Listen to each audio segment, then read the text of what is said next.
நடப்பாண்டின் முதல் சட்டப்பேரவை கூட்டம் இன்று தமிழ்த்தாய் வாழ்த்துடன் தொடங்கியிருக்கிறது. முன்னதாக சட்டப்பேரவைக்கு வந்த ஆளுநர் RN ரவிக்கு சபாநாயகர் அப்பாவு பூச்செண்டு கொடுத்து அரசு முறைப்படி வரவேற்றார்.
ஆளுநர் RN ரவி ஆளுநர் உரையை வாசிப்பதற்கு முன்னால் பொங்கல் மற்றும் புத்தாண்டு வாழ்த்துக்களை தெரிவித்திருக்கிறார்.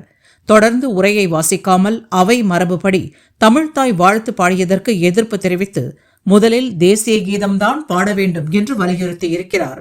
அதற்கு சபாநாயகர் அப்பாவு இடைமறித்தலுக்கு மன்னிப்பு கேட்டுக்கொண்டு அவை மரபுப்படி உரையை மட்டும் படியுங்கள் என்று ஆளுநரை கேட்டுக்கொண்டார்.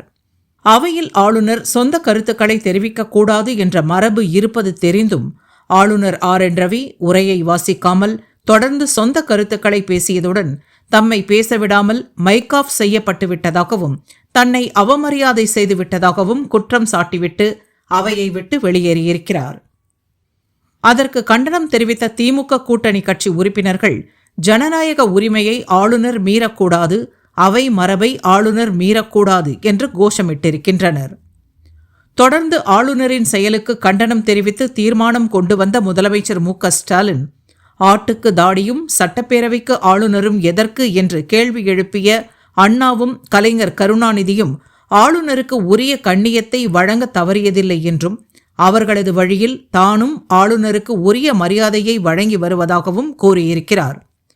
ஆனால் ஆளுநர் RN ரவி ஒவ்வொரு முறையும் சட்டப்பேரவையில் மரபுகளை மீறி செயல்படுவதாகவும் தற்போதும் அவை மரபுகளை மீறி சொந்த கருத்துக்களை பேசிவிட்டு தமிழ்நாடு அரசின் அறிக்கையை வாசிக்க மறுத்திருப்பதற்கு கண்டனம் தெரிவித்திருக்கிறார்.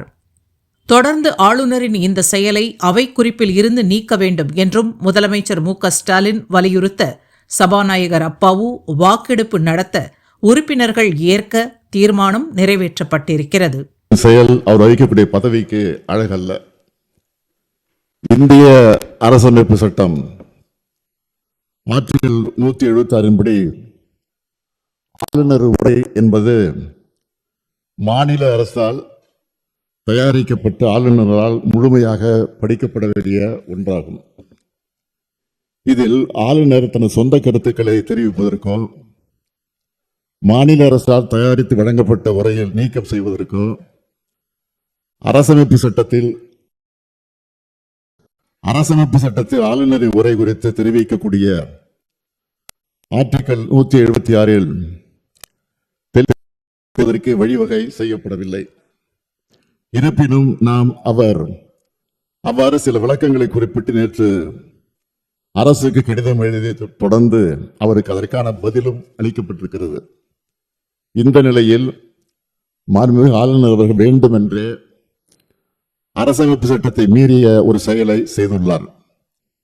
ஆளுநரின் செயல் என்பது நூற்றாண்டு கால மரபையும் நீண்ட பாரம்பரியத்தையும் கொண்ட இந்த மக்கள் சபையை அதன் மாட்சிமையை அவமதிக்கும் செயலாகும் என்றே நான் கருதுகிறேன். 10/4/2023 அன்று இதே பேரவையில் நான் ஆற்றிய உரையின் ஒரு பகுதியை நான் இங்கே நினைவு கூற விரும்புகிறேன். ஆட்டுக்கு தாடியும் நாட்டுக்கு ஆளுநர் பதவியும் தேவையில்லை என்று பேரறிஞர் அண்ணா அவர்கள் கூறிய போதிலும், அதை முத்தமிழறிஞர் தலைவர் கலைஞர் அவர்கள் வழிமொழிந்த போதிலும், அந்த பதவி இருக்கும் வரை அதற்குரிய மரியாதையை கொடுக்க அவர்கள் முதலமைச்சர்களாக இருந்த நேரத்தில் தவறியதில்லை. அவர்களது வழியை பின்பற்றி நானும் அதிலிருந்து இம்மி அளவும் விலகியதில்லை. இந்த அரசும் தவறியதில்லை என்று அன்றைக்கு நான் எடுத்துரைத்தேன். அந்த கொள்கையொட்டியே நான் ஆளுநர் அவர்கள் உரை நிகழ்த்த வேண்டும் என்று நடவடிக்கை எடுக்க ஆணையிட்டேன். எனினும் மாண்புமிகு ஆளுநர் அவர்கள் ஏற்கனவே நடந்து கொண்டது போலவே மீண்டும் இன்று செயல்படுவது மிக வருத்தத்திற்குரியது. தமிழ்நாடு சட்டமன்றம் 8.5 கோடி தமிழ் மக்களுடைய உணர்வுகளை பிரதிபலிக்கின்ற மாமன்றம். ஆளுநர் என்பவர் மாநில நலனில் அக்கறை கொண்டவராக, மக்கள் மேம்பாட்டில் ஆர்வம் கொண்டவராக, உண்மையை பேசுபவராக இருக்க வேண்டும். மக்களுடைய பேராதரவோடு பெரும்பான்மையோடு வெற்றி பெற்று ஆட்சி அமைந்துள்ள அரசு எடுக்கின்ற முடிவுகளுக்கு ஒத்துழைப்பு கூடியவராக இருக்க வேண்டும். அதைத்தான் அரசமைப்பு சட்டமும் அந்த பதவி வகுப்பிடம் இருந்து எதிர்பார்க்கிறது. ஆனால் நம்முடைய ஆளுநர் அவர்கள் அதற்கு மாறாக செயல்படுகிறார். மாநில நிர்வாகத்தை முடக்கவும், பொது மேடைகளில் அரசியல் பேசியும் அவதூறு பரப்பி வருகிறார். அது அவர் சொந்த விருப்பம் என்று கருதலாம். எனினும் அத்தகைய ஒரு முயற்சியை இங்கும் செய்ய அவர் முனைவது ஏற்புடையது அல்ல. நூற்றாண்டு விழா கொண்டாடி சீரும் சிறப்போடு இயங்குகின்ற பேரவையின் புகழ் மங்கிடாத வகையில் பாதுகாத்து வந்த சான்றோர்களின் வழித்தடத்தினை பின்பற்ற வேண்டிய கடமை நமக்கு உள்ளது. வரலாற்று பெருமை கொண்ட இப்பேரவையின் மாண்பினை பாதுகாக்க வேண்டிய முதல் பொறுப்பு எனக்கு உள்ள காரணத்தால் கீழ்காணும் தீர்மானத்தை மாண்புமிகு பேரவைத் தலைவர்களின் இசைவோடு 17 தளத்தை முன்மொழிந்திட அனுமதி கோருகிறேன். அனுமதி அளிக்கப்படுகிறது. நன்றி. தீர்மானம் ஏற்கனவே உள்ள நடைமுறைகளை பின்பற்றி தமிழ்நாடு அரசால் தயாரித்து அனுப்பி வைக்கப்பட்ட ஆளுநர் உரையை பேரவையில் படிக்காமல் மாண்புமிகு ஆளுநர் அவர்கள் சென்று வருவதை இப்பேரவை ஏற்கவில்லை. மாண்புமிகு ஆளுநர் அவர்களுக்கு அனுப்பி வைக்கப்பட்ட மேசையில் உள்ள கணினியில் பதிவேற்றம் செய்யப்பட்ட ஆளுநர் உரையின் ஆங்கில மொழியாக்கம் இங்கே மாண்புமிகு ஆளுநர் அவர்களால் படிக்கப்பட்டதாக இப்பேரவை கருதுகிறது. அவ்வாறே அவை குறிப்பில் நடவடிக்கை குறிப்புகள் இடம்பெறலாம். மேலும் மரபு வழி நிகழ்வுகள் மாண்புமிகு பேரவைத் தலைவர்களால் படிக்கப்பெறவுள்ள ஆளுநர் உரை தமிழாக்கம் மற்றும் நான் முன்மொழிகின்ற தீர்மானம், அதன் முடிவு ஆகியவை மட்டும் பேரவை நடவடிக்கை குறிப்பில் இடம்பெறலாம் எனும் தீர்மானத்தை நான் மொழிகிறேன். இந்த தீர்மானத்தை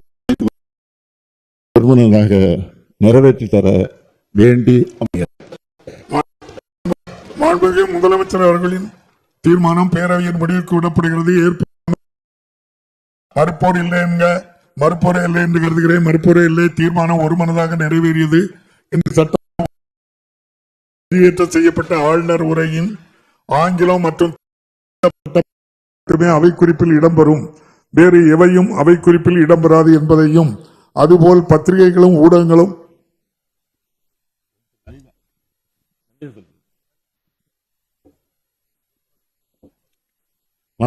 பேரவைத் தலைவர்களே, இந்த சட்டமன்றத்தை மதம் மாண்பை காத்து இன்றைய தீர்மானத்திற்கும் பேரவைத் தலைவர்களே, இந்த சட்டமன்றத்தை மதம் மாண்பை காத்து இன்றைய தீர்மானத்தை நிறைவேற்றி தந்த மாண்புமிகு உறுப்பினர் அனைவருக்கும் என்னுடைய நன்றியை தெரிவித்துக் கொள்கிறேன். ஆண்டுதோறும் அரசின் சார்பில் உரை தயாரித்து அனுப்புவதும் அதனை முறையாக வாசிக்காமல் ஆளுநர் உரண்டு பிடிப்பதும் தொடர்ந்து வருவது நல்லதல்ல. ஆளுநர்கள் மாநில அரசுகளுக்கு இடைஞ்சலாக இருந்து இப்படி செயல்படுவது இங்கு மட்டுமல்ல, பல்வேறு மாநிலங்களிலும் நடந்து வருகிறது. ஒரு நாள் செய்தியாக இதனை கடந்துவிட முடியாது.